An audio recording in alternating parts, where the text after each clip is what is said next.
లక్ష్మీ నరసింహస్వామి మా ఇంటి దేవుడమ్మా, ఇంటి దైవం. మా ఇంటి దేవుడు. ఇక్కడ మా ఊళ్ళో 100 కుటుంబాలు ఉన్నాయి. 100 కుటుంబాల్లో ఒక 8 కుటుంబాలకు మాత్రము ఆంజనేయ స్వామి. ఇంకా 92 కుటుంబాలు కూడా లక్ష్మీ నరసింహస్వామి ఇంటి దైవం. అది ఎస్సీలు ఉన్నా లేకపోతే మేమున్నా ఎవరున్నా కూడా మా ఊర్లో అందరు కూడా లక్ష్మీ నరసింహస్వామి ఇది.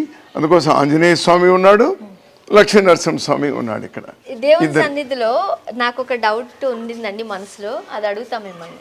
ముఖ్యంగా ఎవరైనా బ్రాహ్మణ వృత్తి చేసే అంటే హోమాలు ఇవన్నీ జరిగించే వాళ్ళు, నా చిన్నప్పటి నుంచి నాకు తెలిసింది ఒక వర్గానికి చెందిన సామాజిక వర్గానికి చెందిన వారే చేయడం అయితే నేను విన్నా, చూసా కూడా. మా ఊర్లో కూడా దేవాలయాలలో బ్రాహ్మణులను ఎవరైతే పిలువబడతారో వాళ్ళు మాత్రమే పూజా కార్యక్రమాలు చేస్తారు.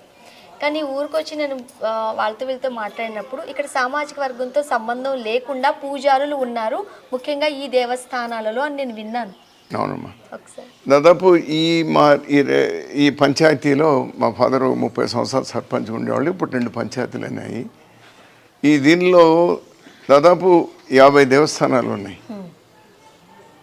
అందరూ ఉన్నారు, అన్ని కులాలకు సంబంధించినటువంటి వాళ్ళు ఉన్నారు.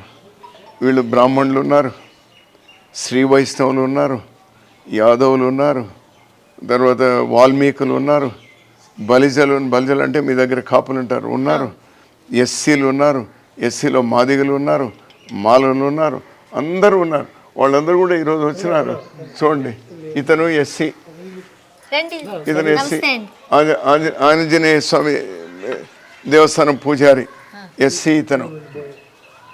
ఇతను వాల్మీకి మారమ్మ దేవస్థానం ఉంది, అది చేస్తారు. ఇతను కాపు బలిజ, ఇతను ఒక దేవస్థానం. ఈ విధంగా ఇతను యాదవ,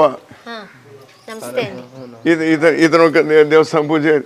ఇతను చాలా పెద్ద దేవస్థానం కావెల్లమ్మ అని, చాలా పవిత్రమైనటువంటి దేవస్థానం.